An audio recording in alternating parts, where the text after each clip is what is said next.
മഞ്ജുവിന് വായിക്കോ 61 ശ്ലോകം വന്നിട്ട്?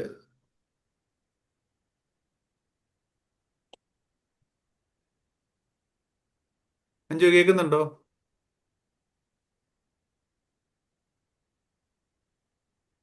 ഗീതിച്ച് ചെന്ന് നോക്കി വായിച്ചേ. കേക്കാവോ? സുഹൃത്തേക്ക് വായിക്കണോ? നീ ആ കേട്ടോ? Okay okay. കേക്കാം. മഞ്ജു എന്നാ അപ്പൊ വായിക്കും.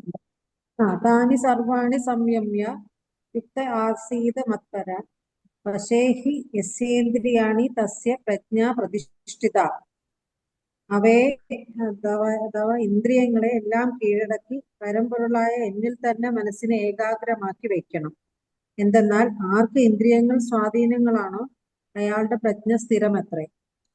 വിഷയങ്ങളുടെ പിന്നാലെ ആസക്തിയോടെ പായുന്ന ഇന്ദ്രിയങ്ങൾ സാധകനെ അധപ്പതിപ്പിക്കുമെന്നതിനാൽ അവയെ അടക്കുക തന്നെ വേണം. എന്നാൽ വിഷയാഭിമുഖ്യം കാമവികാരം മനസ്സിന്റെ സ്വഭാവമാണെന്നും അതിനെ തടയുന്നത് അനാരോഗ്യകരമാണെന്നും ആധുനിക മനഃശാസ്ത്രം വാദിക്കുന്നുണ്ട്. പാശ്ചാത്യൻ ധരിക്കുന്നത് പോലെ വികാരങ്ങളെ ബലാത്കാരേണ നിയന്ത്രിക്കലല്ല ആത്മസംയമനം. അമർത്തി വെച്ചാൽ വികാര സമ്മർദ്ദം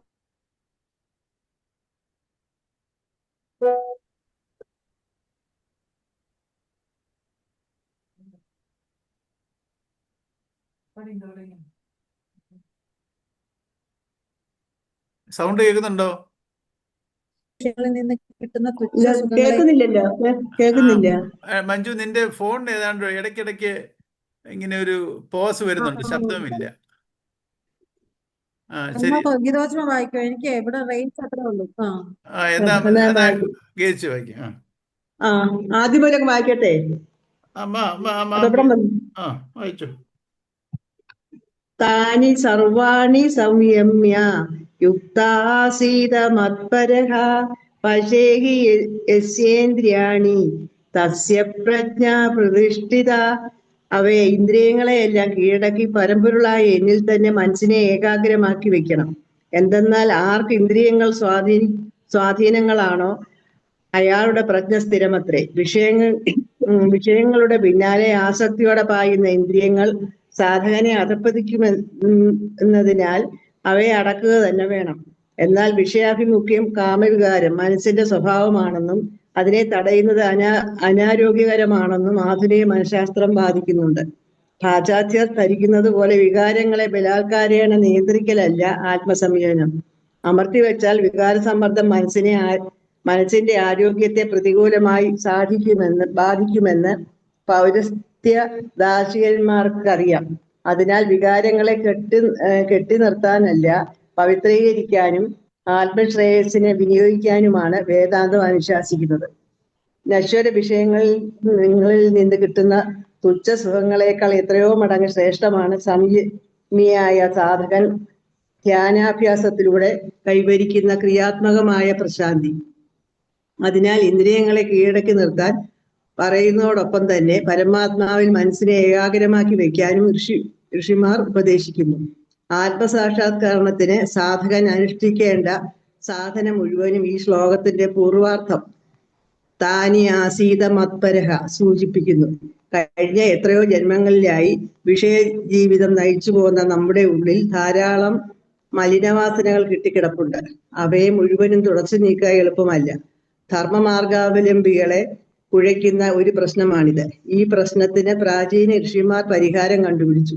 മനസ്സിലെ വാസനകൾ മുഴുവൻ നിർമ്മാർജ്ജനം ചെയ്യാൻ കഴിയുമെന്ന് അവർ അനുഭവത്തിലൂടെ തെളിയിച്ചു. പരമാത്മധ്യാനത്തിലൂടെ മനസ്സിനെ പ്രശാന്തമാക്കുക, അന്തരാത്മാവിൽ മനസ്സിനെ ഏകാഗ്രമാക്കി നിർത്തുക. അപ്പോൾ പരമാത്മാവിന് അഭിമുഖമായി മനസ്സിനെ തുറന്നു വെക്കുമ്പോൾ മാലിന്യം നീങ്ങിപ്പോവും. ശുദ്ധമായ മനസ്സിൽ വിഷയതൃഷ്ണ ഉണ്ടാവില്ല. എന്നതുകൊണ്ട് ഇന്ദ്രിയങ്ങളെ സ്വാധീനത്തിൽ നിർത്താൻ സാധകന് പ്രയാസമുണ്ടാവില്ല. ഇതിൽ സിദ്ധി നേടിയവനത്രേ സ്ഥിതപ്രജ്ഞൻ. പരമാത്മ വൈഭവം അറിയാനിടയാവുമ്പോൾ ഇന്ദ്രിയങ്ങൾ പരപ്രേരണയില്ലാതെ സ്വയം അടങ്ങിക്കൊള്ളും. അല്ലാതെ അവയെ ബലാത്കാരേണ കെട്ടിയിടുന്നത് ശ്രേയസ്കരമല്ല. ആത്മജ്ഞാനി ഇന്ദ്രിയങ്ങളെ നശിപ്പിക്കുന്നില്ല, കണ്ണ് കുത്തിപ്പൊട്ടിക്കുകയോ ചെവി അടച്ചു കളയുകയോ ചെയ്യുന്നില്ല. ഉള്ളിലെ മൃഗത്തെ ഇണക്കി മെരുക്കി ആവശ്യത്തിന് വിനിയോഗിക്കുന്നവനത്രേ സ്ഥിതപ്രജ്ഞൻ. മുമ്പ് ശത്രുക്കളായി വർത്തിച്ചിരുന്ന ഇന്ദ്രിയങ്ങളും മനസ്സും അദ്ദേഹത്തിന്റെ കിങ്കരന്മാരായി മാറുന്നു. ഇനി ആത്മനിയന്ത്രണമില്ലാത്തവന് വന്നുചേരുന്ന അനർത്ഥത്തെ ചൂണ്ടിക്കാട്ടുന്നു. നമ്മൾ ഈ ശ്ലോകം കഴിഞ്ഞ ക്ലാസ്സിലും പറഞ്ഞതാണ്. പക്ഷേ നമ്മൾ ഈ ഇത് എക്സ്പ്ലെയിൻ ചെയ്തപ്പോൾ ആദ്യത്തെ അവസാനത്തെ 2 പാരഗ്രാഫ് പറയാൻ സമയം കിട്ടിയില്ല. അതുകൊണ്ടാണ് ഒന്നുകൂടെ വായിക്കാമെന്ന് വിചാരിച്ചു. അപ്പോൾ നമ്മളിത് ഈ ഒരു കുറേ ശ്ലോകങ്ങളായിട്ട് എന്തോ സ്ഥിതപ്രജ്ഞ ലക്ഷണമാണ് പറഞ്ഞുകൊണ്ടിരിക്കുന്നത്. ഭഗവാൻ സ്ഥിതപ്രജ്ഞ ലക്ഷണം പറയുവാണ്. അർജുനന്റെ ചോദ്യത്തിനാണ് ഈ ഒരു സ്ഥിതപ്രജ്ഞ വെച്ചാൽ ബാലൻസ്ഡ് മൈൻഡ്, സമചിത്തമായിട്ടുള്ള ഒരു സമചിത്തത, ആത്മസംയമനം പാലിച്ചവനെ ധ്യാനത്തിൽ കൂടെ ഈശ്വരനിലോട്ട് ലയിക്കാൻ ആത്മസാക്ഷാത്കാരം നേടാൻ പറ്റത്തുള്ളൂ. ആത്മസാക്ഷാത്കാരം നേടുക എന്ന് വെച്ചാൽ ആദ്യത്തെ നമ്മൾ സമചിത്തത ഉണ്ടാക്കുകയാണ്. എന്നിട്ട് ഇപ്പം സ്ഥിതപ്രജ്ഞ ലക്ഷണമാണ് പറയുന്നത്. നമ്മൾ മനസ്സിനെയും ഇന്ദ്രിയങ്ങളെയും മനസ്സിനെയും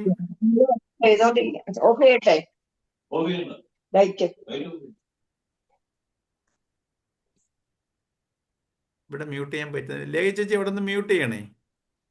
മ്യൂട്ട് ചെയ്യാം. ആത്മസംയമനം പാലിക്കുക എന്നുള്ളതാണ്. ആത്മസംയമനം വെച്ചാല് അത് ആദ്യത്തെ ഇത് നമുക്ക് എപ്പോഴും നമ്മുടെ ജീവിതത്തിൽ നമ്മൾ ഇന്ററാക്ട് ചെയ്തുകൊണ്ടിരിക്കുന്ന വികാരങ്ങളില്ല. ഞാൻ പറഞ്ഞല്ലോ, മനസ്സ്, ബുദ്ധി, ചിത്തം, അഹങ്കാരം, ഇതാണ് നമ്മുടെ സൂക്ഷ്മ ശരീരം എന്ന് വെച്ചാൽ അന്ധകരണം. നമ്മൾ മലയാളത്തിൽ മനസ്സെന്നങ്ങ് പറയുന്നു. ഈ മനസ്സിൽ തന്നെ 4 വിഭാഗമുണ്ട്. വികാര മനസ്സ്, വിവേക മനസ്സ്, അതാണ് വിചാര ചിന്തകളിൽ കൂടെ വരുന്നത്. ബുദ്ധി, ചിത്തം, അഹങ്കാരം, ഓർമ്മ, ഞാനെന്ന ഭാവം. അപ്പം ഈ മനസ്സാണ് ആദ്യത്തെ പാർട്ട്. ഈ ശരീരത്തിനോട് ചേർന്നിരിക്കുന്നത് ഈ വികാര മനസ്സ് വെച്ചാൽ എമോഷണൽ മൈൻഡാണ്. നമ്മൾ എപ്പോഴും നമ്മുടെ ശരീരം, നമ്മൾ പെട്ടെന്ന് ഈ സറൗണ്ടിങ്സുമായിട്ടുള്ള ഇൻട്രാക്ഷനിൽ നമുക്ക് പെട്ടെന്ന് നമുക്ക് ദേഷ്യം, വിഷമം, സന്തോഷം, ഇങ്ങനെയുള്ള വികാരങ്ങൾ ആദ്യം ഉണ്ടാവുന്നത്. അതിനനുസരിച്ചാണ് ഇപ്പം നമ്മൾ ഓരോരുത്തരും പെട്ടെന്ന് നമുക്ക് കിട്ടുന്ന എമോഷൻസാണ് ഒന്നെയും നമ്മുടെ അടുത്തുള്ള ആൾക്കാരിൽ നിന്നോ അല്ലെങ്കിൽ ഏതെങ്കിലും സിറ്റുവേഷനിലോ, ഇതൊക്കെ നമുക്കുണ്ടാകുന്ന വികാരങ്ങളാണ്. അപ്പോൾ ഈ വികാരങ്ങൾ തീർച്ചയായിട്ടും വേണം. ഇതെല്ലാം വികാരമല്ല, എൻ്റെ ഇഷ്ടാനിഷ്ടങ്ങളിൽ നിന്ന് വരുന്നതാണെന്ന് വിചാരിച്ചോണം. എൻ്റെ ചിന്തകളെല്ലാം വരുന്ന എവിടുന്ന? എൻ്റെ വാസനയിൽ നിന്ന്, സംസ്കാരത്തിൽ നിന്ന്. അവരവരുടെ സംസ്കാരമുണ്ട്, ഓരോ സ്വഭാവമുണ്ട്. എൻ്റെ ചിലത് ഇഷ്ടം, അനിഷ്ടം. ഇതിൽ നിന്നാണ് എൻ്റെ ചിന്തകൾ വരുന്നത്. ഈ ചിന്തകൾ തന്നെ പല വിധത്തിലാണ്. വികാര ചിന്തകള്, വിചാര ചിന്തകള്, ഓർമ്മ ചിന്തകള്, ഞാനെന്ന ഭാവചിന്തകൾ. ഇതാണ് മനസ്സ്, ബുദ്ധി, ചിത്തം, അഹങ്കാരം. ഇതിൽ ഈ എമോഷണൽ മൈൻഡ്, ഈ വികാര ചിന്തയാണ് ഈ ബോഡിയോട് ചേർന്നിരിക്കുന്ന ലെയർ. അപ്പോൾ എന്തെങ്കിലുമൊക്കെ നമ്മുടെ ഈ സറൗണ്ടിങ്സുമായിട്ടുള്ള, സാഹചര്യങ്ങളുമായിട്ടുള്ള, ആൾക്കാരുമായിട്ടുള്ള ഇടപെടലിൽ നമുക്ക് ഓരോ വികാരങ്ങളുണ്ടാവും. അപ്പം ഈ വികാരങ്ങളെ നമ്മൾ മാനേജ് ചെയ്യാൻ പഠിച്ചില്ലെങ്കിൽ നമ്മൾ ഈ വികാരത്തിന് അടിമപ്പെട്ടു പോകും. അപ്പോൾ ആ വികാരത്തിന് അടിമപ്പെട്ട് ഓരോന്ന് പ്രവൃത്തികൾ ചെയ്താൽ എന്തുവാ സംഗതി? ഇതാണ് നമ്മളൊക്കെ ഓരോരുത്തരുടെയും എന്തിനാ അവിടെ ജന്മം എടുത്തിരിക്കുന്നത്? കർമ്മഫലം അനുഭവിക്കാനാ. സഞ്ചിത കർമ്മമാണ് പ്രാരബ്ധമായിരിക്കുന്നത്. ഈ പ്രാരബ്ധം വെച്ചാൽ എന്തുവാ? എനിക്ക് നല്ലതും ചീത്തയുമായുള്ള അനുഭവങ്ങൾ വരും. പക്ഷെ നമ്മളെല്ലാം പ്രാർത്ഥിക്കുന്നത് എന്തുവാ? അരുതാത്തതൊന്നും സംഭവിക്കരുതേ ജീവിതത്തിൽ, എല്ലാം നല്ലതേ സംഭവിക്കാവൂ. നമ്മൾ അങ്ങനെ ഒരു വൃഥാ പ്രാർത്ഥിച്ചിട്ട് കാര്യമില്ല. അരുതാത്തതും നല്ലതും എല്ലാം സംഭവിക്കും ജീവിതത്തിൽ. നല്ലതും ചീത്തയും എല്ലാം സംഭവിച്ചിരിക്കും. ചീത്ത സംഭവിക്കരുതെന്ന് നമ്മൾ അനാവശ്യമായിട്ട് പ്രാർത്ഥിച്ചിട്ട് കാര്യമില്ല. ഏത് സാഹചര്യങ്ങളാണ് അഭിമുഖീകരിക്കാൻ പഠിക്കണം. അതിനാണ് ബാലൻസ്ഡ് മൈൻഡ് വേണ്ടത്. നമ്മൾ വികാര മനസ്സോട് പ്രതികരിച്ചാലോ നമ്മുടെ ജീവിതം ദുരിതമായിരിക്കും. വിഷമം വന്നാൽ വിഷമം, ദേഷ്യം വന്നാൽ അങ്ങ് ദേഷ്യം. ഇത് ഓരോന്നും ഇങ്ങനെ പോയി നമ്മുടെ ജീവിതം ദുരിതപൂർണമാവും. അപ്പോൾ ഇതിനെ നമുക്ക് എന്തിനാ എല്ലാവരും ജീവിക്കുന്നത്? സ്വസ്ഥമായിട്ട് ജീവിക്കാൻ ആഗ്രഹം. പക്ഷെ കാണിച്ചു കൂട്ടുന്നതോ നമ്മൾ വികാരത്തിൽ പ്രതികരിച്ച്, നമ്മൾ ഇംഗ്ലീഷിൽ പറയുമ്പോൾ അത് റിയാക്ഷനാണ്. നമ്മൾ റിയാക്ട് ചെയ്യുക എല്ലാത്തിനോടും. നമ്മളെല്ലാത്തിനോടും റിയാക്ട് ചെയ്യും. നമ്മുടെ എമോഷൻസ് വെച്ചിട്ടാണ് റിയാക്ട് ചെയ്യുന്നത്. നമ്മൾ അതേസമയത്ത് വേണ്ടതോ റെസ്പോണ്ട്. നമ്മൾ റെസ്പോണ്ട് ചെയ്യണം. നമ്മൾ പലതിലും നമ്മൾ റെസ്പോണ്ട് ചെയ്തില്ല, നമ്മൾ ഒഴിഞ്ഞു മാറിപ്പോവും. അഭിമുഖീകരിക്കാതെ, ഒരു സിറ്റുവേഷനെ ഫേസ് ചെയ്യാതെ അത് അവോയ്ഡ് ചെയ്യും. നമ്മൾക്ക് വന്നു ചേരുന്നതിലെ കടമകളും കർത്തവ്യങ്ങളും ഒക്കെ ഉണ്ട്. അതും ചിലപ്പോൾ എനിക്ക് ഇഷ്ടമായിരിക്കത്തില്ല ചെയ്യാൻ. അതിനെ അവോയ്ഡ് ചെയ്യും. ഒരിക്കലും അങ്ങനെ നമ്മൾ ചെയ്യരുത്. നമ്മൾക്ക് വന്നു ചേരുന്നതിനെ നമ്മൾ പ്രസാദ ബുദ്ധിയിൽ നിന്നാണ് പറയുന്നത്. പ്രസാദ ബുദ്ധിയിൽ നമ്മൾ എല്ലാത്തിനെയും ഫേസ് ചെയ്തേ പറ്റൂ. നമുക്ക് ഇഷ്ടമില്ലാത്ത വരുമ്പോൾ ഒരു വെറുപ്പ് മൈൻഡോടുകൂടി അതിനെ അഭിമുഖീകരിക്കുന്നത്. ഇഷ്ടം വന്ന് വരുമ്പോഴോ അങ്ങിഷ്ടത്തോടുകൂടി. ഇത് രണ്ടും പാടില്ല. നമ്മുടെ കർമ്മങ്ങളെ നമ്മൾ ക്രമീകരിക്കണം. നമ്മുടെ ജീവിതത്തിൽ സ്വസ്ഥത വരണമെന്നുണ്ടെങ്കിൽ നമ്മുടെ കർമ്മങ്ങളെ ശുദ്ധീകരിക്കണം, ക്രമീകരിക്കണം. അത് എങ്ങനെ ക്രമീകരിക്കണമെങ്കിൽ ഈ സ്ഥിതപ്രജ്ഞ ലക്ഷണം കൊണ്ട് സാധിക്കുന്നത്. ഈ സ്ഥിതപ്രജ്ഞ ലക്ഷണം എന്ന് പറഞ്ഞാൽ എൻ്റെ മനസ്സിനെ ഞാൻ എങ്ങനെ ഈ സറൗണ്ടിങ്സുമായിട്ടുള്ള ഇൻട്രാക്ഷൻ ഞാൻ എങ്ങനെ അതിനെ പ്രവർത്തിപ്പിക്കണം.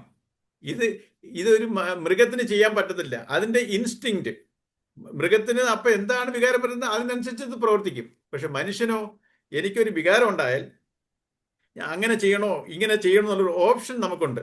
നമുക്ക് ആ ഓപ്ഷൻ നമ്മൾ എക്സസൈസ് ചെയ്യണം. പക്ഷെ നമ്മൾ പലരും നമ്മുടെ എമോഷൻസ് അനുസരിച്ചാണ് നമ്മൾ പ്രവർത്തിക്കുന്നത്. എനിക്ക് ദേഷ്യം വരുന്നു, അപ്പം ആ ദേഷ്യത്തിനനുസരിച്ച് ആരെങ്കിലും എന്നെ ചീത്ത പറയുന്നു, എന്നെ ചീത്ത, നമ്മുടെ ഈഗോ അങ്ങോട്ട്, ഈ ഈഗോയും വികാരം കൂടെ നമുക്ക് ചേർന്ന് പ്രവർത്തിക്കും. ഇതാണ് നമ്മുടെ ജീവിതം പ്രശ്നമാക്കുന്നത്. അതേ സമയത്ത് നമ്മൾ ഈ കർമ്മം ചെയ്യേണ്ടത് എപ്പോഴും വിവേകത്തിലായിരിക്കണം. ഞാൻ പറഞ്ഞല്ലോ, മനസ്സ്, ബുദ്ധി, ചിത്തം, അഹങ്കാരം. ഒരു കർമ്മം ചെയ്യുന്നതിൻ്റെ പുറകിലുള്ള ആ ചിന്തകളെ പറയുന്നത് ബുദ്ധി എന്നാണ്. നമ്മളൊരു ദേഷ്യത്തിലെ ഒരു സിറ്റുവേഷൻ ഉണ്ടാകുമ്പോഴേ അവിടെ എന്തോ സംഭവിക്കുന്നത്, ഈ ദേഷ്യ വികാരങ്ങൾ ഈ ബുദ്ധിയായിട്ട് അലൈനാവും, എന്നിട്ട് പ്രവർത്തിക്കും. എന്നെ ഒരു അടി അടിച്ചെങ്കിൽ ഞാൻ 2 അടി തിരിച്ചു കൊടുക്കും. ആ ദേഷ്യത്തിന് ബുദ്ധി അങ്ങനെ പ്രവർത്തിക്കില്ല. ആ വികാരമായിട്ട് അലൈനായി കഴിഞ്ഞാൽ അങ്ങനെ വരുന്നത്. അതേസമയത്ത് ആ എമോഷൻസിനെ നമ്മൾ മാനേജ് ചെയ്യാൻ പഠിച്ചാൽ നമുക്ക് അപ്പം ഇതായിരിക്കത്തില്ല, ഒരടിക്ക് പകരം 2 അടി ആയിരിക്കത്തില്ല, നമ്മൾ വേറെ എന്തെങ്കിലും ആയിരിക്കും. അപ്പോൾ അത് നമ്മളെ പ്രൊട്ടക്റ്റ് ചെയ്യും. അതേസമയത്ത് ഞാൻ ഒരാളടിക്കുമ്പോൾ 2 അടി അടിക്കുമ്പോഴേ അതിൻ്റെ കോൺസിക്വൻസ് അടുത്ത സ്റ്റെപ്പ് കൂടുതലായിരിക്കും. വേണ്ടാത്ത രീതിയിലോട്ട് അത് വഷളായി പോകും. അതേസമയത്ത് അതിനെ മാനേജ് ചെയ്ത് ആ പ്രശ്നങ്ങളെ സോൾവ് ചെയ്യണമെന്നുണ്ടെങ്കിലോ നമ്മൾ വിവേകം അപ്ലൈ ചെയ്യണം. വിവേകം എന്ന് പറഞ്ഞാൽ എന്താ? ഞാൻ പറഞ്ഞല്ലോ, വിസ്ഡം, വിവേകം. ബുദ്ധി വേറെ, വിവേകം വേറെ. കാരണം ഈ ബുദ്ധി വിവേകമായിട്ട് അലൈനായിട്ട് വേണം ചെയ്യാൻ. ബുദ്ധി വികാരമായിട്ട് അലൈനായി കഴിഞ്ഞാൽ പ്രശ്നങ്ങൾ കൂടും. അതേസമയത്ത് ആ ബുദ്ധി വിവേകമായിട്ട് അലൈൻ, ഈ വിവേകം എവിടെ നിന്ന് വരുന്നു? നമുക്ക് നമ്മളിലുള്ള ഈശ്വര ചൈതന്യത്തിൽ നിന്നുള്ള ഡയറക്ഷനാണ്. ഇത് നമ്മളുടെ എല്ലാവരിലും ഈശ്വരൻ. ഞാൻ ആരാണ്? ഞാനൊരു ജീവാത്മാവാ. ഈ ജീവാത്മാവെന്ന് പറഞ്ഞാൽ ആരാ? ഈ ശരീരമോ ഈ മനസ്സോ ആണോ? ജീവാത്മാവെന്നും നമ്മൾ നേരത്തെ കണ്ടു കഴിഞ്ഞു. ഈ ഒരു ജീവാത്മാവിന്റെ ഒരു ഘടന അറിയത്തില്ലെങ്കിൽ നമ്മൾ ഇതിനെ ഉൾക്കൊള്ളാൻ പറ്റത്തില്ല. എങ്ങനെയാ സമചിത്തത വരുത്തുന്നേ? ഈ ജീവാത്മാവിന്റെ മനസ്സും ബുദ്ധിയും, മനസ്സും സ്ഥൂല ശരീരം, ഇതും വെച്ചിട്ട് ഞാനൊരു പ്രശ്നം അഭിമുഖീകരിക്കുക. ജീവാത്മാവിന് 2 ഘടകങ്ങളുണ്ട്, 2 ഉപകരണങ്ങൾ. ഒന്ന് ഉള്ളിലുള്ള ഉപകരണം, അതേതാ? അന്ധകരണം. വെളിയിലുള്ള ഉപകരണം ഏതാ? സ്ഥൂല ശരീരം. ഇത് രണ്ടും വെച്ച് ഞാൻ അനുഭവങ്ങളെ കിട്ടുക, എനിക്ക് നല്ലതും ചീത്തയുമായുള്ള അനുഭവങ്ങൾ. അങ്ങനെ കിട്ടുമ്പോഴോ ഈ മനസ്സിലാണല്ലോ നമ്മുടെ എല്ലാ അനുഭവങ്ങളും അനുഭവിക്കുന്നത്. ശരീരമാണ് ഓരോന്നും ചെയ്തു കൂട്ടുന്നെങ്കിലും അതിൻ്റെ അനുഭവം എവിടെ വരുന്നേ? എൻ്റെ മനസ്സിലാണ്. ഈ മനസ്സിൽ കൂടെ ആരാ ഇത് അനുഭവിക്കുന്നേ? ഞാനെന്ന ജീവാത്മാവാ. ജീവാത്മാവ് ഈ മനസ്സെന്നുള്ള ഉപകരണം വെച്ചിട്ട് അനുഭവത്തിന് ഈ ശരീരത്തിനും കൊണ്ടും അനുഭവങ്ങളെ അനുഭവിക്കുക. അപ്പോൾ ജീവാത്മാവ് ദുരിതം നേരിടുക. ഈ ജീവാത്മാവിനുണ്ടാകുന്ന ദുരിതം എന്താ? ജീവാത്മാവ് നമ്മുടെ ഈ വികാരങ്ങളെ വെച്ചിട്ട് കർമ്മം ചെയ്യുക. വികാരങ്ങളും ബുദ്ധിയും കൂടെ അലൈനായി കർമ്മം ചെയ്തു കൂട്ടുന്നു. എനിക്ക് ദുരിതമേ വരത്തുള്ളൂ. അതാണ് എൻ്റെ ജീവിതം. പ്രാരബ്ധം അതാ. ഈ പ്രാരബ്ധത്തിന് മനുഷ്യന് മാത്രം മാറാൻ പറ്റും. എങ്ങനെ? ഈ വികാരങ്ങളെ മാനേജ് ചെയ്ത്, മിനിമൈസ് ചെയ്ത്, ഈ ബുദ്ധി വിവേകമായിട്ട് അലൈനായി ചെയ്താൽ നമുക്ക് പ്രശ്നങ്ങൾ കുറഞ്ഞു കിട്ടും. നമ്മുടെ പ്രശ്നങ്ങൾ കുറഞ്ഞു വരും. കാരണം കർമ്മഫലം കുറഞ്ഞു വരും, പുതിയ കർമ്മഫലം ഉണ്ടാകത്തുമില്ല. നമ്മൾ കർമ്മഫലങ്ങളെ കൂട്ടിയാലോ കൂടുതൽ ഞാൻ എൻ്റെ പ്രാരബ്ധത്തെ കൂട്ടും, സഞ്ചിത കർമ്മം കൂട്ടും, ഞാൻ ജന്മങ്ങളിലോട്ട് പോകും. എനിക്ക് മനുഷ്യന് മാത്രമേ ഉള്ളൂ മോക്ഷാവസ്ഥ. മോക്ഷാവസ്ഥ എന്ന് പറഞ്ഞാൽ എന്തുവാ? ഞാൻ എവിടുന്ന് വന്നോ അവിടെ തന്നെ എത്തിച്ചേരുന്നതാണ് മോക്ഷാവസ്ഥ. ഈ ഞാനെന്ന് പറയുന്നത് എൻ്റെ മനസ്സിനെയാണ് നമ്മൾ പ്രകടമായിട്ട് പറയുന്നത്. ഈ മനസ്സ് എവിടുന്ന് വന്നിരിക്കുക? ഈ ജീവാത്മാവ് എവിടുന്ന് വന്നിരിക്കുക? പരമാത്മാവിൻ്റെ, ഈശ്വരൻ്റെ അംശമാണ് ഞാൻ. അതിൽ വാസനയിൽ റിഫ്ലക്റ്റ് ആയപ്പോഴാണ് ജീവാത്മാവായത്. പരമാത്മാവിൻ്റെ അംശം, ഈശ്വരൻ്റെ അംശം ഈ എൻ്റെ വാസനയോട്ട് പ്രതിഫലിച്ചപ്പോൾ ഞാൻ പ്രവർത്തിച്ചു തുടങ്ങി. അപ്പൊ ഞാൻ എവിടുന്ന് ഉത്ഭവിച്ചു? ഈശ്വരനിൽ നിന്നാണ് ഉത്ഭവിച്ചേക്കുന്നത്. എൻ്റെ ഉത്ഭവം അത് ഞാനെന്നുള്ള ഭാവം എന്തുകൊണ്ടാണ്? എൻ്റെ ഈ കർമ്മഫലം കൊണ്ടാ, വാസന കാരണമാണ്. ഈ വാസനകളെ ഞാൻ മിനിമൈസ് ചെയ്ത് കൊണ്ടുവന്നാലോ ഞാൻ ഈശ്വരനാവും. അതാണ് തത്വമസി. ഇത് ഞാൻ ആക്ച്വലായിട്ട് ഈ വാസന ഇരിക്കുന്നതുകൊണ്ട് ഞാൻ എന്നെ ഈശ്വരനെയും അറിയുന്നില്ല. വാസന കാരണം. ഈ വാസനയാണ് നമ്മളെ മറയ്ക്കുന്നത്. ഈ ഈശ്വരനെയും എന്നെയും തമ്മിൽ എനിക്ക് ഈശ്വരൻ, ഞാൻ ഈശ്വരനാണെന്നുള്ള അനുഭവം ഇല്ലാത്തതിൻ്റെ കാരണം എന്താ? അവരവരുടെ വാസനയാണ്, കർമ്മഫലം. ഈ എത്രത്തോളം ഞാൻ എൻ്റെ വാസനയിൽ അങ്ങ് എന്തുവാ ആ തിക്കായിട്ടുള്ള വാസനയാകുന്നു, ഞാൻ അത്രത്തോളം ഈശ്വരനിൽ നിന്ന് മറിഞ്ഞിരിക്കുക. അതേസമയത്ത് നമ്മൾ ഈ സാധന വഴി, സാധനാകർമ്മങ്ങൾ വഴി നമ്മളെന്തിനാ ഈ സാധനങ്ങൾ അനുഷ്ഠിക്കുന്നേ? നമ്മൾ നമുക്കറിയാം പല പല സാധനങ്ങളുണ്ട്. ഇത് വെറും ചടങ്ങായിട്ട്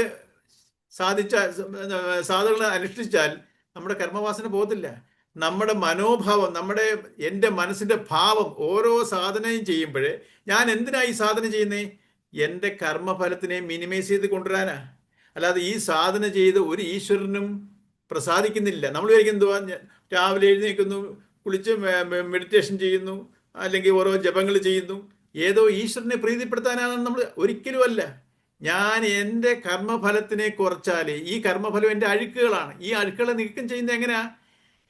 ഞാൻ എൻ്റെ കർമ്മങ്ങളെ വിവേകത്തിൽ അനുഷ്ഠിക്കണം. കർമ്മഫലം എനിക്ക് അനുകൂല പ്രതികൂല സാഹചര്യങ്ങൾ, ഇഷ്ടാനിഷ്ടങ്ങളായിട്ടുള്ള അനുഭവങ്ങളായിട്ട് വരിക. ഇതിനെ ഞാൻ, ഈ കർമ്മഫലം എങ്ങനെ ഉണ്ടായി? കർമ്മത്തിൽ കൂടെ ഉണ്ടായി, ഞാൻ ആർജിച്ചതാ. പൂർവ്വജന്മങ്ങളിലെ കർമ്മങ്ങൾ ചെയ്ത് ആർജിച്ച കർമ്മഫലമാണ് സഞ്ചിത കർമ്മം, അപ്പൊ പ്രാരബ്ധമായിരിക്കുന്നത്. ഈ കർമ്മഫലത്തിനെ എങ്ങനെയാ മാറ്റുന്നേ?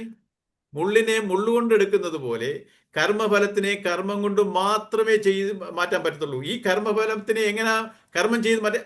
അതിനാണ് ഞാൻ സാധന അനുഷ്ഠിക്കുന്നത്. എൻ്റെ കർമ്മങ്ങൾ ഞാൻ കർമ്മയോഗത്തിൽ ചെയ്യണം, സമർപ്പണ ബുദ്ധിയിൽ. ഈ സമർപ്പണ ബുദ്ധി കിട്ടണമെന്നുണ്ടെങ്കിൽ എങ്ങനെയാ?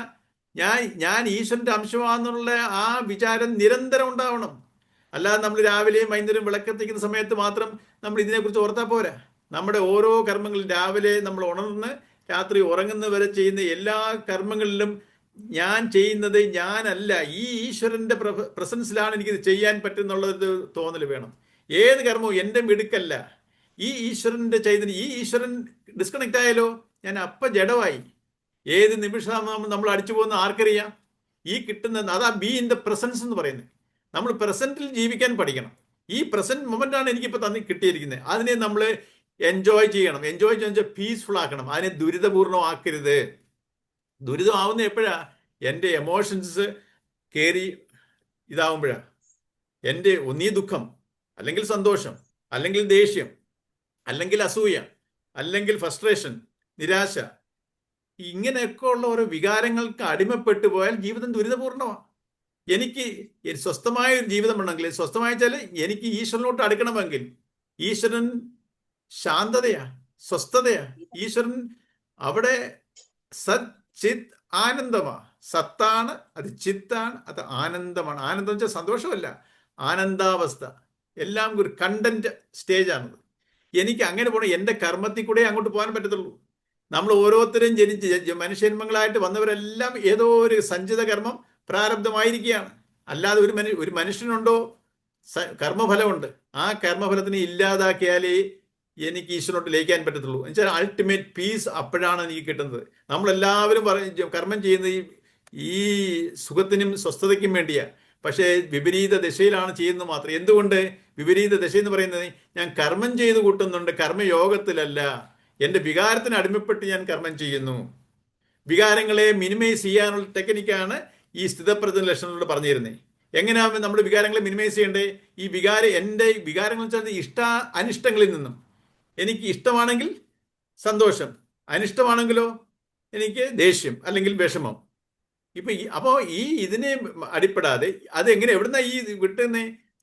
പ്രപഞ്ചത്തിലുള്ള വിഷയങ്ങൾ എൻ്റെ ഈ 5 ഇന്ദ്രിയങ്ങളിൽ കൂടെ, എൻ്റെ ഈ മനസ്സ് ഈ 5 ഇന്ദ്രിയങ്ങളോട് വെളിയിൽ പോയി എനിക്ക് ഇഷ്ടമുള്ള വിഷയങ്ങളെ ഞാൻ തേടി പിടിക്കുക, ഇഷ്ടമില്ലാത്തതിനെ റിജക്റ്റ് ചെയ്യുക.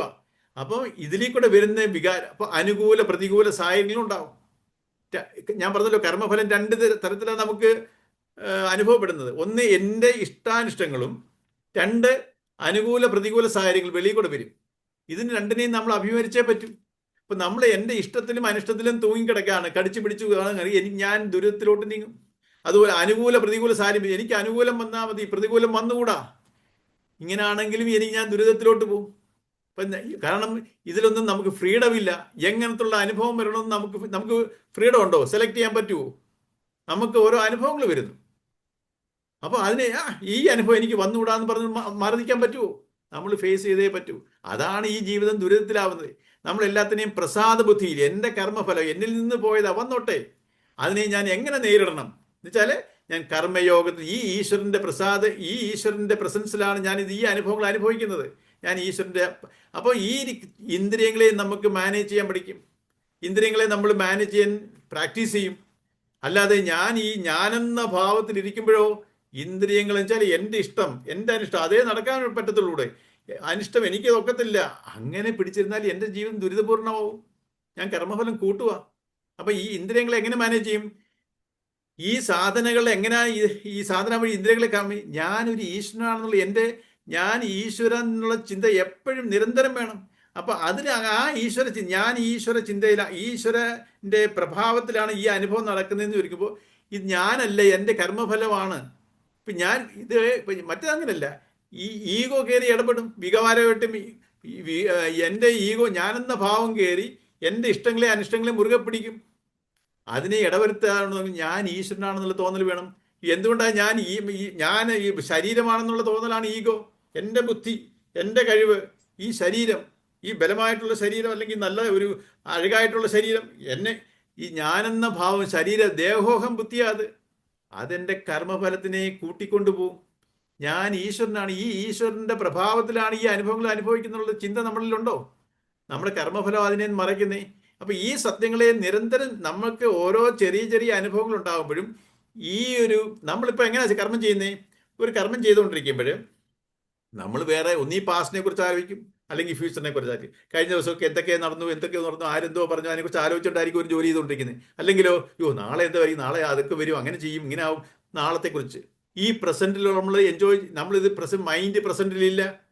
നമ്മുടെ ഇപ്പോഴത്തെ കർമ്മം ചെയ്യുന്ന പ്രാക്ടീസ് എന്തുവാ? നമ്മൾ ഈ കർമ്മം ചെയ്യുമ്പോൾ ഒന്നീ പാസ്റ്റിനെ കുറിച്ച് അല്ലെങ്കിൽ ഫ്യൂച്ചറിനെ കുറിച്ച് ആലോചിച്ചുകൊണ്ടായിരിക്കും. പാസ്റ്റിൽ നടന്ന കാര്യങ്ങളോ വ്യക്തികളോ സാഹചര്യങ്ങളോ അല്ലെങ്കിൽ ഫ്യൂച്ചറിൽ വരാൻ പോകുന്ന എങ്ങനെ വരാൻ പോകുന്നു ഈ ആകാംക്ഷയിലും ഭയത്തിലുമൊക്കെയാണ് നമ്മൾ ഈ പ്രസന്റിലെ കാര്യങ്ങൾ ചെയ്യുന്നത്. എങ്ങനെ അത് ശരിയാവും? ഓരോ കാര്യങ്ങളും നമ്മൾ 100% നമ്മുടെ മൈൻഡ് അപ്ലൈ ചെയ്യുന്നില്ല. ഇതിനു പകരം ഈ ജോലി ചെയ്യുമ്പോൾ ഈശ്വരന്റെ ഈ ചൈതന്യത്തിലാണ് ഞാൻ ഇത് ചെയ്തിരുന്നെന്നുള്ള ഒരു വിചാരം നമുക്കില്ല. ഇത് എപ്പോഴും നിരന്തരം ഉണ്ടാവണം. ഞാൻ പറഞ്ഞല്ലോ, രാവിലെ ഒരു ചായ ഇടുന്നതോ ഒരു ദോശ ഉണ്ടാക്കുന്നത് പോലും നമ്മൾ ഈ ചിന്തയിൽ വേണം. നമ്മൾ വിചാരിക്കും വലിയ വലിയ കാര്യങ്ങളിൽ മാത്രം ഇത് ശ്രദ്ധിച്ചാൽ മതി എന്ന് വിചാരിക്കും. അങ്ങനെയാണെങ്കിൽ പ്രാക്ടീസ് ചെയ്യാൻ പറ്റത്തില്ല. നമ്മൾ രാവിലെ എഴുന്നേറ്റ് രാത്രി ഉറങ്ങുന്നവരെ ചെയ്യുന്ന എല്ലാ കർമ്മങ്ങളുടെ പുറകിലും ഈ കർമ്മം ചെയ്യാൻ പറ്റുന്ന ഈ ഈശ്വര സാന്നിധ്യമാണ്. എന്നിലൊരു ഈശ്വരനുണ്ട്. നമ്മൾ അത് അടിയുറച്ചത് അതിനെ ഉറപ്പിക്കണം. എങ്ങനെ ഉറപ്പിക്കും? ഞാൻ നിരന്തര ചിന്തനമാണ് എൻ്റെ ഉറപ്പ്. നമ്മൾ രാവിലെയും വൈകുന്നേരം മാത്രം ഒന്ന് ചിന്തിച്ചാലോ ഉറക്കത്തില്ല. നിരന്തര ചിന്തനം, ഒരു വെള്ളം ഒഴുകുന്നത് പോലെ, അതിനൊരു ബ്രേക്ക് ഇല്ല. അത് കണ്ടിന്യൂസ് ആയി എന്ന് പറഞ്ഞ പോലെ ഏത് പ്രവൃത്തിയിലും നമ്മുടെ ഞാൻ ഈ ഈശ്വര ചൈതന്യത്തിലാണ് ഇത് ചെയ്യുന്നത്, അനുഭവിക്കുന്നത്.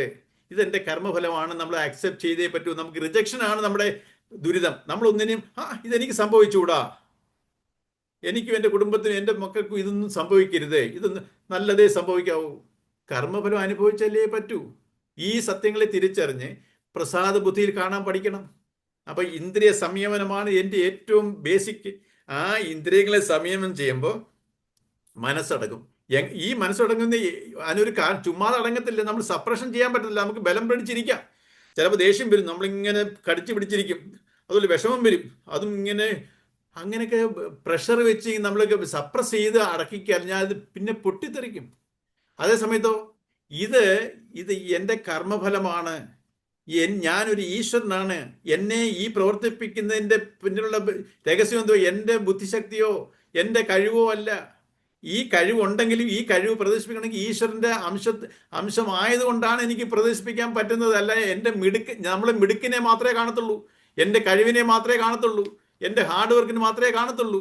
ഞാൻ ഹാർഡ് വർക്ക് ചെയ്തുകൊണ്ടാണ് ഈ വിജയം, ഒരിക്കലുമല്ല. എത്ര ഹാർഡ് വർക്ക് ചെയ്താലും ഈ ഈശ്വരന്റെ ചൈതന്യത്തിൽ ആണ് നടക്കുന്നത്. ഈശ്വര ചൈതന്യമില്ലെങ്കിൽ ആ ഹാർഡ് വർക്ക് അവിടെ ഉണ്ടോ? ഹാർഡ് വർക്കേ ഇല്ല. പിന്നെ ജഡമായി കഴിഞ്ഞാൽ പിന്നെ വർക്ക് ചെയ്യാൻ പറ്റുമോ? ഈ എല്ലാത്തിൻ്റെയും ബേസിസ്, ഒരു നദി ഒഴുകുന്ന എങ്ങനെ? അതിൻ്റെ അടിത്തട്ട് അങ്ങനെ നിശ്ചലമായി നിൽക്കുന്ന ഒരു അടിത്തട്ടുണ്ടായേണ്ട ഒരു സോൾഡായിട്ടല്ലേ, ഒരു അടിത്തട്ടുണ്ടായാണ് അതിന് ഒഴുകാൻ സാധിക്കുന്നത്. ഈ ഈശ്വരന്റെ സാന്നിധ്യത്തിലാണ് ഞാൻ ഇതെല്ലാം ചെയ്യാൻ പറ്റുന്നത്. ഇതാണ് സത്യം. ഈ സത്യങ്ങളെ നമ്മൾ ഓർക്കുന്നില്ല. എന്തുകൊണ്ട് ഓർക്കുന്നില്ല? എൻ്റെ കർമ്മഫലം മറയ്ക്കുന്നു. അപ്പൊ അതിനാണ് നമ്മൾ ഈ ശാസ്ത്രങ്ങളൊക്കെ പഠിക്കുന്നത്. അപ്പൊ എൻ്റെ മനസ്സിനെ സ്ഥിരമായി നിർത്താൻ സുഖത്തിലും ദുഃഖത്തിലും ജയത്തിലും പരാജയത്തിലും ലാഭത്തിലും നഷ്ടത്തിലും എന്ന് വെച്ചാൽ ഒത്തിരി നമ്മുടെ അനുഭവങ്ങളുണ്ട്. പെയർ ഓഫ് ഓപ്പോസിറ്റ്സ്, ഒന്നീ സുഖം അല്ലെങ്കിൽ ദുഃഖം. ഈ രീതിയിൽ മനസ്സ് പോകാതെ സുഖത്തിലും ദുഃഖത്തിലും മനസ്സിനെ ബാലൻസ് ചെയ്യാൻ പഠിക്കണം. ഇപ്പം സുഖമാണെങ്കിൽ പോസിറ്റീവായിട്ട് മേപ്പോട്ട് വരും, ദുഃഖമാണെങ്കിലോ നെഗറ്റീവായിട്ട് താഴോട്ട് വരും. അപ്പോൾ ഈ രണ്ടും ഇതിനെ ബാലൻസ് ചെയ്യാൻ പഠിക്കണം, ന്യൂട്രലൈസ് ചെയ്യാൻ പഠിക്കണം. ദുഃഖം വന്നാലും സുഖം വന്നാലും ഒരേ മനസ്സിൽ നോക്കിക്കാണാൻ പഠിക്കണം. അതാ സാക്ഷിഭാവത്തിൽ, അതാണ് വിവേകം. അങ്ങനെയുള്ളവർക്ക് ജീവിതം ഒരു ദുരിതമാകത്തതേയില്ല. സ്വസ്ഥമായിട്ട് നമ്മൾ കാര്യങ്ങളെ ഏത് അഡ്വേഴ്സ് ആയിട്ടുള്ള സംഭവിച്ചാലും നമ്മൾ സ്വസ്ഥമായി അതിനെ ഫേസ് ചെയ്യും. ഇപ്പം നമ്മുടെ പ്രശ്നം എന്തുവാ? നമുക്ക് ആ ഒരു പ്രശ്നം അഡ്വേഴ്സ് ആയിട്ടുള്ള സിറ്റുവേഷൻ വന്നെങ്കിൽ നമുക്ക് എന്ത് ചെയ്യണം എന്നറിയത്തില്ല. അങ്ങനെ ചെയ്യണോ, ഇങ്ങനെ കൺഫ്യൂഷനും, നമുക്ക് ആ കൺഫ്യൂഷനിൽ വേണ്ടാത്തതെല്ലാം ചെയ്തു കൂട്ടും. എന്നിട്ടോ രാത്രി കിടക്കാൻ നേരം നമുക്ക് അങ്ങനൊന്നും ചെയ്യണ്ടായിരുന്നു. അപ്പൊ എന്തുകൊണ്ട് ആ സമയത്ത് ഇത് വന്നില്ല? ഞാൻ ആ എമോഷൻസിനെ മാനേജ് ചെയ്യാൻ ഞാൻ പരിശീലിച്ചില്ല. ആ മാനേജ് കയറി അങ്ങ് തെള്ളിക്കയറി പലതും ചെയ്തു കൂട്ടി. എന്നിട്ട് ഞാൻ പിന്നെ വിഷമിക്കും. അതാണ് ഇവിടെ ഈ അടുത്ത 2 പാരഗ്രാഫിൽ പറയുന്നത്. നമ്മൾ ഇതിനെ വെസ്റ്റേൺ ഫിലോസഫേഴ്സ് പറയും ഇതിനെ എമോഷൻസിനെ സപ്രസ് ചെയ്ത്, നമ്മുടെ ഋഷിമാരെ സപ്രഷൻ ചെയ്യാനല്ല പറയുന്നത്, ശുദ്ധീകരിക്കാൻ പറയുകയാണ്. നമ്മുടെ മനസ്സിനെ ശുദ്ധീകരിക്കാൻ പറയുന്നു. എങ്ങനെ ശുദ്ധീകരിക്കും? ഞാൻ ഈശ്വരനാണ്, ഈശ്വരൻ്റെ അംശമാണ് ഞാൻ. ഈ പരമാത്മ ചൈതന്യം എന്നിലുണ്ട്. ആ പരമാത്മ ചൈതന്യം എന്നിൽ കൂടി ഇങ്ങനെ ദേശകാല പരിമിതികളെല്ലാം നീണ്ടു നടക്കുക. ആ പരമാത്മ ചൈതന്യത്തിൻ്റെ അംശം എന്നെ വാസനയെ പ്രതിഫലിപ്പിച്ചാണ് ഞാനെന്ന വ്യക്തി ഉണ്ടായത്, ജീവാത്മാവ്. ഈ ചൈതന്യത്തിലാണ് എനിക്ക് ഈ അനുഭവങ്ങൾ വരുന്നത്. ഈ അനുഭവങ്ങൾ ഈശ്വരൻ തരുന്ന, പരമാത്മാവ് തരുന്ന അല്ല. ഈ അനുഭവങ്ങൾ ഞാൻ ചെയ്തു കൂട്ടിയ കർമ്മത്തിൻ്റെ ഫലം. Every action there is an equal and opposite reaction. ശാസ്ത്രമാണിത്. ഇതൊരു പ്രിൻസിപ്പിളാണ്. ഞാൻ നല്ലത് ചെയ്തിട്ടുണ്ടോ, ഞാൻ നല്ലത് അനുഭവിക്കും. ഞാൻ ചീത്ത ചെയ്തിട്ടുണ്ടോ, ചീത്ത തന്നെ വരും. എന്നിൽ നിന്ന് പോയത് എന്നിൽ തന്നെ. ഞാൻ വിചാരിക്കുന്നത്, ഞാൻ ഒരാൾക്കൊരു ദ്രോഹം ചെയ്യുമ്പോഴേ അയാൾക്ക് ദ്രോഹം ചെയ്യുന്നതായിട്ട് അവർ, ഈ ദ്രോഹി എന്നിൽ തന്നെ തിരിച്ചു വരും. ഞാൻ ഒരാൾക്കൊരു ഉപകാരം ചെയ്യുന്നുണ്ടെങ്കിൽ ആ ഉപകാരം എനിക്ക് വേറൊരാൾ കൂടെ തിരിച്ചു വരും. പക്ഷെ നമ്മൾ പ്രതീക്ഷിക്കുന്നത് എന്തുവാ? ഞാൻ ഒരാൾക്കൊരു ഹെൽപ്പ് ചെയ്താൽ അയാൾ എന്നോട് വിധേയത്വം ഉണ്ടായിരിക്കണം, എന്നോട് നന്ദി കാണിക്കണം, എന്നെ കാണുമ്പോൾ ചിരിക്കണം. നമ്മൾ എവിടെ കർമ്മം ചെയ്യുന്നു അവിടുന്ന് ഫലം പ്രതീക്ഷിക്കുന്നു. അത് പാടില്ല. ഓരോ കർമ്മത്തിനും ഓരോ ടൈം ഗ്യാപ്പ് ഉണ്ട്. നമ്മൾ എവിടെ കർമ്മം ചെയ്യുന്നു അവിടുന്ന് ഫലം പ്രതീക്ഷിക്കുകയാണ്. അതാ ഈ കർമ്മത്തിൻ്റെ അടുത്ത ചാപ്റ്ററിൽ കർമ്മയോഗത്തിൽ വരും ഇതല്ല. നമ്മൾ ഈ സത്യങ്ങളെയെല്ലാം ശാസ്ത്രങ്ങളിൽ കൂടി തിരിച്ചറിഞ്ഞാൽ നമ്മുടെ കർമ്മങ്ങളെ ശുദ്ധീകരിക്കാൻ പറ്റും. റിഫൈൻ ചെയ്യുന്നത് എങ്ങനെയാ? ഈ റിഫൈനിങ് നടക്കണമെന്നുണ്ടെങ്കിൽ ഈ സത്യങ്ങളെ നമ്മൾ തിരിച്ചറിയണം. അതിനുള്ള ടെക്നിക്ക് എങ്ങനെ ഞാൻ ഈ എമോഷൻസിനെ മാനേജ് ചെയ്യും? ഞാനൊരു ഈശ്വരനാണ്. ഞാൻ ഈ എമോഷൻസ്, എനിക്ക് നല്ല എമോഷൻസ് എല്ലാം ഉണ്ടാവണം. അത് തീർച്ചയായും അത് പ്രകടിപ്പിക്കാനുള്ളതാ, അത് വെച്ചിട്ട് ആക്ട് ചെയ്യാനുള്ളതല്ല. ഈ എമോഷൻസ് വെച്ചിട്ടല്ല ഞാൻ കർമ്മം ചെയ്യേണ്ടത്. വിവേകത്തിലായിരിക്കണം കർമ്മം ചെയ്യേണ്ടതെന്നുള്ള ഈ ഒരു വിചാരം നമ്മൾ നിത്യം ഉണ്ടാവണം. നമ്മൾ ഈ പഠിക്കുന്ന എന്തിനു വേണ്ടിയാ? നമുക്ക് പ്രാക്ടീസിന് വേണ്ടിയാ. അല്ലാതെ എവിടെയും പോയി എഴുതി വെച്ച് മാർക്ക് കിട്ടി നമുക്ക് സർട്ടിഫിക്കറ്റ് വല്ലതും കിട്ടുമോ? ഇല്ല. ഇത് എൻ്റെ സ്വസ്ഥത എൻ്റെ കയ്യിൽ തന്നെയാണ്. എൻ്റെ സ്വസ്ഥത ഞാൻ തന്നെയാണ് കളഞ്ഞു കുളിക്കുന്നത്. അപ്പോൾ ഇതിനു വേണ്ടിയാണ് ഇത് നമ്മൾ ഇത് വല്ലപ്പോഴും ഒരു അറിവിന് വേണ്ടി പഠിച്ച് ഒരാൾക്ക് പറഞ്ഞു കൊടുക്കാൻ വേണ്ടി മാത്രമല്ല. അതിനുവേണ്ടി ഗീത പഠിച്ചിട്ട് ഒരു കാര്യവും ഇല്ല. അപ്പോൾ ഇത് എൻ്റെ റിഫൈനിങ്ങിന് വേണ്ടി, എൻ്റെ ശുദ്ധീകരണത്തിന് വേണ്ടി, ഞാൻ എവിടെ ശുദ്ധീകരിക്കണ്ടേ? കുളിച്ചാൽ ശരിയാവുമോ? അത് ദേഹമേ ശുദ്ധമാവത്തുള്ളൂ. മനസ്സ് ശുദ്ധമാണ്. നമ്മൾ ആരും മനസ്സിനെ ശ്രദ്ധിക്കുന്നില്ല. ശരീരത്തിനെ ഞാൻ കുളിച്ചൊരുക്കി, അണിയിച്ചൊരുക്കി, പൊട്ട് തൊട്ട് തലചീക്ക് എല്ലാം കൊണ്ടു നടക്കുന്നുണ്ട്. എന്തെങ്കിലും പ്രശ്നമായ ഉടനെ പോയി എല്ലാം റെക്ടിഫൈ ചെയ്യുന്നുണ്ട്. മനസ്സിനെ പറ്റിയാലോ അത് അങ്ങനെ പേര് നടക്കും. അതിനെ ഞാൻ കണക്കാക്കത്തില്ല. മനസ്സ് എൻ്റെ വികാരങ്ങൾ അനുസരിച്ച് ഞാൻ പോയിക്കൊണ്ടേയിരിക്കുന്നു. ഇതല്ല വേണ്ടത്. നമ്മളെ ഒബ്സർവ് ചെയ്യാൻ പഠിക്കണം. ഞാൻ ആരാണെന്ന് അറിയണം. അതിന് നമ്മൾ എല്ലാം ഈശ്വരനെ കൊടുക്കുകയാണ്. ഈശ്വരൻ എന്നെ രക്ഷിച്ചോളും. ഏത് ഈശ്വരൻ? അവരവർ തന്നെയാണ് ഈശ്വരൻ. ഞാൻ എന്നെ രക്ഷിക്കാതെ വേറൊരു ഈശ്വരൻ വേറൊരാൾക്ക് എങ്ങനെ അവൻ നമ്മളെ സഹായിക്കാൻ കഴിയും? നമുക്കറിയാമല്ലോ, നമ്മൾക്ക് ഓരോരുത്തർക്കും അവരവരുടെ പ്രശ്നങ്ങളെ അവരവർക്കേ ഒക്കത്തുള്ളൂ. ഒരു അസുഖം വന്നാൽ, ഒരു പെയിൻ വന്നാൽ, എനിക്കൊരു ദേഹം മുറിഞ്ഞൊരു പെയിൻ വരുന്നു, ആ പെയിനെ ആർക്കെങ്കിലും ഷെയർ ചെയ്യാൻ പറ്റുമോ? അവരവർ തന്നെ അനുഭവിക്കണം. സുഖമായാലും ദുഃഖമായാലും അതിനോട് മറ്റുള്ളവർ ചേർന്ന് നിൽക്കാമെന്നല്ലാതെ അനുഭവിക്കേണ്ടത് അവരവർ തന്നെ. അപ്പോൾ ഈ അനുഭവങ്ങളെ ഞാൻ സ്വസ്ഥതയിലോട്ട് കൊണ്ടുപോകണമെന്നുണ്ടെങ്കിലോ എൻ്റെ എമോഷൻസിനെ മാനേജ് ചെയ്യാൻ പഠിക്കുക. അത് ഈ ഇന്ദ്രിയവും മനസ്സും, ഈ ഇന്ദ്രിയത്തിനെയും മനസ്സിനെയും മാനേജ് ചെയ്യേണ്ടത് എങ്ങനെയാ? ഞാൻ ഈശ്വരനാണെന്നുള്ള തോന്നൽ. അതാ പറഞ്ഞേ, ഈ പ്രശ്ന പ്രാചീന പരിഹാരം കണ്ടുപിടിച്ചു. മനസ്സിലെ വാസനകൾ മുഴുവൻ നിർമ്മാർജ്ജനം ചെയ്യാൻ കഴിയുമെന്ന് അവർ അവരുടെ അനുഭവത്തിലൂടെ തെളിയിച്ചു.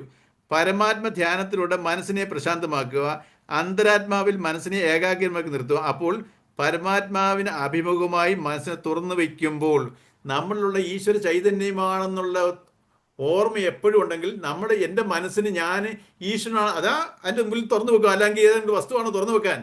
അപ്പം അന്തരാത്മാവിൽ മനസ്സിനെ ഏകാഗ്രം നിർത്തുക. അപ്പോൾ പരമാത്മാവിന് അഭിമുഖമായി മനസ്സിനെ തുറന്നു വയ്ക്കുമ്പോൾ മാലിന്യം നീങ്ങിപ്പോവും. ഞാൻ എപ്പോഴും ഈശ്വരനാണെന്നുള്ള ആ ഒരു വിചാരം, ആ ഈശ്വരീയത്തിലാണ് ഞാൻ ഈ കർമ്മങ്ങളും ഈ അനുഭവം ഉണ്ടാവുന്നത്. എൻ്റെ ഈ അനുഭവത്തിൻ്റെ നല്ലതും ചീത്തയായിട്ട് അതിൻ്റെ കർമ്മഫലമാണ്. വന്നോട്ടെ. നമ്മളൊരു പ്രസാദ ബുദ്ധിയിൽ കാണണം എന്ന് പറയും. എന്തോ ഈ പ്രസാദ ബുദ്ധി? നമ്മളൊരു 10 പഴം അർച്ചന ചെയ്യാൻ കൊടുക്കുന്നു, അല്ലെങ്കിൽ 2 നാളികേർ അമ്പലത്തിലോട്ട് ഉള്ളിലോട്ട് കൊടുത്തു പൂജാരിയുടെ കയ്യിൽ. പ്രസാദിൻ്റെ അർച്ചനയെല്ലാം കഴിഞ്ഞ് 4 പഴം തരുന്നു. 10 പഴം കൊടുത്തു, 4 പഴം ഇല്ലെന്നുള്ളൂ, 6 പഴം അടിച്ചു മാറ്റിയോ പൂജാരി എന്ന് പറയുമോ? ആ പൂജാരി തരുന്ന പ്രസാദം ഞാൻ എത്ര കൊടുത്തു, ബാക്കി തന്നില്ലല്ലോ എന്നുള്ളത് അത് ഇന്നത്തെ കാലത്ത് ഉണ്ടാകുമായിരിക്കും. പക്ഷേ നമ്മൾ പ്രസാദത്തിനെ എങ്ങനെ കാണണ്ടേ? അമ്പലത്തിൽ നിന്ന് നമ്മൾ എത്ര കൊടുത്താലും ആ അമ്പലത്തിൽ നിന്ന് കിട്ടുന്ന പ്രസാദം അതിനെ നമ്മൾ എല്ലാവർക്കും ഷെയർ ചെയ്യും. ഞാൻ മാത്രം എടുക്കുമോ? എല്ലാവർക്കും പ്രസാദ ബുദ്ധിയിൽ കാണണം. നമ്മൾ ഇതായിരിക്കണം. ഞാൻ എന്തു ചെയ്തു, എനിക്ക് കിട്ടിയത് അതിൽ നമ്മൾ പ്രസാദിക്കണം. അതാണ് പ്രസാദം. നമ്മുടെ മനസ്സ് സന്തോഷിക്കണം. അല്ലാതെ ബാക്കി 6 തന്നില്ലല്ലോ തിരുമേനി എന്ന് പറഞ്ഞുകൊണ്ട് നമ്മൾ വിഷമിക്കുവാന്നോ ചെയ്യുന്നേ? അല്ല. എന്ന് പറഞ്ഞ പോലെ നമ്മുടെ നമുക്ക് അനുഭവങ്ങളെ ഇത് നമ്മൾ എന്നിൽ നിന്ന് പോയത് എന്നിൽ തന്നെ വന്നിരിക്കും. ഞാൻ ഒരാളുടെ ജോലി കഴിഞ്ഞ ജന്മം തട്ടിപ്പറിച്ചെടുത്തിട്ടുണ്ടെങ്കിൽ ഇപ്രാവശ്യം എനിക്ക് എലിജിബിൾ ആയിട്ടുള്ള ജോലി കിട്ടുക ആ സമയത്ത് അത് തട്ടിപ്പോവും. എവരി ആക്ഷൻ, അതല്ലേ പറഞ്ഞു, ഇതൊരു കർമ്മത്തിന്റെ ഒരു പ്രിൻസിപ്പിൾ. കർമ്മയോഗത്തിൽ ഇതെല്ലാം വരുന്നുണ്ട്. ഇതൊരു ശാസ്ത്രമാണ്. ഇതാണ് എൻ്റെ അനുഭവം. ഇത് അവരവരുടെ അനുഭവത്തിൽ കൂടെ വരും. അതുകൊണ്ടാണ് ഇതിന് ശാസ്ത്രം എന്ന് പറയുന്നത്. അനുകൂലവും പ്രതികൂലമായിട്ടുള്ള അനുഭവങ്ങൾ അനുഭവിക്കും. നമ്മൾ സഞ്ചിത കർമ്മത്തിൽ വന്ന് ജനിച്ചുപോയി. ഈ ജന്മത്തിൽ കൂടെ എനിക്ക് റിഫൈൻ ചെയ്ത് എനിക്ക് തിരിച്ചു പോകേണ്ടത് ഈശ്വരനിലോട്ടാണ്. എൻ്റെ ശരീരം വന്നത് പഞ്ചഭൂതത്തിൽ നിന്നാണെങ്കിൽ അത് പഞ്ചഭൂതത്തിൽ ലയിച്ചോളും. എൻ്റെ മനസ്സ് വന്നത് ഈശ്വരനിൽ നിന്നാണ്. ഈശ്വരനാണ് എൻ്റെ വാസനയോട്ട് പ്രതിഫലിച്ചത്. ആ വാസന ഇല്ലാതായാലോ ഞാൻ ഈശ്വരനിൽ ലയിക്കും. ഈ വാസന എങ്ങനെ മാറ്റും? ഈ വാസന വെച്ചാൽ കർമ്മഫലം. കർമ്മഫലത്തിനെ ഞാൻ കർമ്മം കൊണ്ടേ ഒക്കത്തുള്ളൂ. കർമ്മം എങ്ങനെ ചെയ്യണം? സമർപ്പണ ബുദ്ധിയിൽ, ഞാനെന്ന ഭാവമില്ലാതെ, ഈഗോയിൽ. ഞാൻ എൻ്റെ ബലം, എൻ്റെ മിടുക്ക്, എൻ്റെ കഴിവ്, എൻ്റെ ബുദ്ധി, എൻ്റെ പണം, എൻ്റെ സമ്പത്ത്, ഇതാണ് എൻ്റെ ബലം എന്ന് വിചാരിക്കുന്നു. ഇതല്ല ബലം. എന്നിൽ നിൽക്കുന്ന ഒരു ഈശ്വരീയതയാണ് എൻ്റെ ബലം. ഞാൻ എൻ്റെ സമ്പത്തിനെ, എൻ്റെ ശക്തിയെ, എൻ്റെ ആൾബലത്തിനെ ഞാൻ എൻ്റെ ശക്തിയായിട്ട് എടുക്കുകയാണ്. ഇതൊന്നും ഉപകരിക്കത്തില്ല. നമ്മൾ എത്ര ചേർത്ത് വെച്ചാൽ 100% ഗ്യാരണ്ടി ഇല്ല. എന്നിലുള്ള ഈശ്വരനാണ് എന്നെ അതിൻ്റെ ബേസിസ് അതാ. അതിലാണ് എൻ്റെ ഈ കർമ്മഫലമാണ്. നമ്മൾ ധർമ്മത്തിലായിരിക്കണം. വിവേകത്തിൽ മീൻസ് എന്താ? ധർമ്മത്തിൽ. ഈ ധർമ്മമാണ് എന്നെ പ്രൊട്ടക്ട് ചെയ്യുന്നത്. ഈ എന്നെ നശിപ്പിക്കുന്നതും എന്നെ രക്ഷിക്കുന്നതും ഈശ്വരനല്ല, ഈശ്വരന്റെ പ്രസൻസിൽ നടക്കുന്നു. അവരവർ ഉണ്ടാക്കിയെടുത്ത കർമ്മഫലം ധർമ്മമാണെങ്കിൽ നമ്മൾ ധർമ്മത്തിന് വേണ്ടി നിലകൊള്ളുവാണെങ്കിൽ ആ ധർമ്മം നമ്മളെ വന്ന് പ്രൊട്ടക്ട് ചെയ്യും. ആ സത്യമാണ് പരമാത്മാവ്. പരമാത്മാവ് എന്ന് പറഞ്ഞാൽ എന്തുവാ? ഈശ്വരൻ. അത് മാറ്റമില്ല. ഈശ്വരീയത്വം മാറ്റമില്ലാത്തതാ. അതിൻ്റെ കർമ്മമാണ് ധർമ്മം. ഈശ്വരൻ എന്നുള്ളത് മാറുന്നേ ഇല്ല. ദേശകാല പരിമിതികളാതെ ഇങ്ങനെ സ്പ്രെഡ് ചെയ്ത് കിടക്കുന്നു. അത് കോൺഷ്യസ് പ്രജ്ഞയാണ്, ബോധമാണ്, ശുദ്ധബോധമാണ്. അതിൻ്റെ പ്രസൻസിൽ ആണ് ഈ കർമ്മഫലം വരുന്നത്. ഞാൻ ധർമ്മത്തിലാണെങ്കിൽ ആ ധർമ്മം എന്നെ പ്രൊട്ടക്ട് ചെയ്യുകയാണ്. ഞാൻ അധർമ്മത്തിൻ്റെ കൂടെ ആണെങ്കിലോ ആ അധർമ്മത്തിലൂടെ ആയിരിക്കും എൻ്റെ നാശം. അധർമ്മവും ധർമ്മവും എന്ന് വെച്ചാൽ ഒരാളെ പറ്റിക്കുക എന്നുള്ളത് മാത്രമല്ല. ഞാൻ എൻ്റെ വികാരത്തിന് അടിമപ്പെട്ട് ജീവിക്കുവാണെങ്കിൽ ഞാൻ അധർമ്മിയാണെന്നർത്ഥം. ഞാൻ എൻ്റെ ഇഷ്ടാനിഷ്ടങ്ങളിലാണ് ഞാൻ എൻ്റെ ജീവിതം കൊണ്ടുപോകുന്നതെങ്കിൽ ഞാൻ അധർമ്മിയാണ്. അതേസമയം ഞാൻ എൻ്റെ ജീവിതത്തിനെ കൊണ്ടുപോകുന്നത് വിവേകത്തിലാണെങ്കിലോ ഞാൻ ധർമ്മിഷ്ഠനാണ്. അല്ലാതെ നമ്മുടെ ഇന്നത്തെ ഒരു ധർമ്മം അധർമ്മമല്ല. ഞാൻ ദാനം ചെയ്യുന്നു, ഞാൻ തീർത്ഥാടനം ചെയ്യുന്നു, ഞാൻ എല്ലാവരെയും ഹെൽപ്പ് ചെയ്യുന്നു, ഞാൻ എൻ്റെ കടമകൾ ചെയ്യുന്നു. ഇതൊക്കെ നമുക്ക് രണ്ട് ധർമ്മമുണ്ട്. ഒന്ന് വ്യാവഹാരിക ധർമ്മം, ഇൻട്രാക്ഷൻ നമുക്ക് വേണ്ടത്. ഞാൻ ശരീരമാണെന്ന് ഈ ലോകത്ത് വ്യവഹരിക്കണം. ഈ ശരീരത്തിൻ്റെ ധർമ്മങ്ങളെ വ്യാവഹാരിക ധർമ്മം എന്ന് പറയുന്നു. എൻ്റെ മനസ്സെങ്ങനെ ചിന്തിക്കണം, പ്രവർത്തിക്കണം എന്നുള്ളത് പാരമാർത്ഥിക ധർമ്മമാണ്. അതാണ് പാരമാർത്ഥിക ധർമ്മമാണ്. ഈ വ്യവഹാരികതയിൽ ഞാൻ ആണ് പെണ്ണെന്നുള്ള വ്യത്യാസങ്ങളൊക്കെ ഉണ്ട്, അതിനനുസരിച്ച് ജീവിച്ചേ പറ്റൂ. പാരമാർത്ഥികത്തിലോ ഞാൻ ധർമ്മത്തിലായിരിക്കണം, എൻ്റെ വികാരത്തിന് അടിമപ്പെട്ടായിരിക്കരുത്, വിവേകത്തിലായിരിക്കണം. അതാണ് ധർമ്മം. അഹന്ത മമത ഇല്ലാതെ ഞാൻ കർമ്മങ്ങൾ ചെയ്യണം. അതെൻ്റെ പാരമാർത്ഥിക ധർമ്മമാണ്. നമ്മളിത് രണ്ടും ബാലൻസ് ചെയ്ത് കൊണ്ടുപോകണം. നമുക്ക് ഈ വ്യാവഹാരിക ധർമ്മം മാത്രമേ അറിയാവൂ. നമ്മൾ എന്താണ് ഞാൻ ഈശ്വരനാണെന്ന് അറിയുന്നില്ല, ഞാൻ ഈ മനസ്സും ശരീരമാണെന്നുള്ള തോന്നലിൽ പൊയ്ക്കൊണ്ടിരിക്കുന്നു അജ്ഞാനത്തിൽ. ഇതാണ് എൻ്റെ കുഴപ്പം. നമ്മുടെ കുഴപ്പം ഇതാ. നമ്മുടെ ദുരിതത്തിന് കാരണം ഞാൻ ശരീരമാണ്, ഞാൻ എൻ്റെ മനസ്സാണ്, എൻ്റെ ബുദ്ധിയാണ്. ഈ ഒരു ഞാനൊരു ഈശ്വരനാണെന്നുള്ള തോന്നൽ നമുക്കില്ല. ഇതാണ് ഏറ്റവും വളരെ മുഖ്യമായത്. നിരന്തരം ചിന്തിക്കേണ്ട ഒരു സംഗതിയാണ്. ഇതിൽ കൂടെ നമുക്ക് ഈ ഉറപ്പ് വരുത്തുള്ളൂ. ഈ ഉറപ്പ് വന്നാൽ നമുക്ക് തന്നെ മനസ്സിലാവും നമ്മളിലുള്ള ചേഞ്ചസ്. ആ റിഫൈനിങ്, ദാറ്റ് ഈസ് ആ ട്രാൻസ്ഫോർമേഷൻ നമ്മുടെ സ്വഭാവത്തിൽ ഉണ്ടാവുന്നത്. ഈ ഒരു പാരഗ്രാഫ് പറയണമെന്നുണ്ടായിരുന്നു. അടുത്ത 62 63 നമ്മൾ വികാരത്തിന് അടിമപ്പെട്ടു പോയാൽ എങ്ങനെയാണ് ജീവിതം നശിക്കുന്നത്, ആ മനസ്സിന്റെ ഡിഫറെന്റ് സ്റ്റേജസ് കൃഷ്ണൻ പറയുകയാണ്. അതും അടുത്ത ശ്ലോകം വളരെ എല്ലാവരും ഒന്ന് വായിച്ചിട്ട് വന്നാൽ നല്ലതായിരിക്കും. കാരണം ഈ നാശം സംഭവിക്കുന്നത് എങ്ങനെയാണ്, നമ്മുടെ ജീവിതം നശിക്കുന്നത് വികാരത്തിന് അടിമപ്പെട്ടു പോയാൽ. അത് ആ രീതിയിൽ നമ്മൾ അപ്പൊ ഇതെന്തിനാ എങ്ങനെ പോയാൽ നല്ലതായിട്ട് വരാം, എങ്ങനെ പോയാൽ ജീവൻ നശിക്കും, എല്ലാ കേസും കൃഷ്ണൻ എക്സ്പ്ലെയിൻ ചെയ്യാണ് അർജുനന്റെ. ആർക്കെങ്കിലും എന്തെങ്കിലും പറയാനുണ്ടോ? ഇനി ഒരു 2 മിനിറ്റേ ഉള്ളൂ സമയം. സമയം തീരാറായി. അതെ, നാളെ നമുക്ക് അടുത്ത 62 63 അടുത്ത ക്ലാസ്സിൽ നമുക്ക് മീറ്റ് ചെയ്യാം.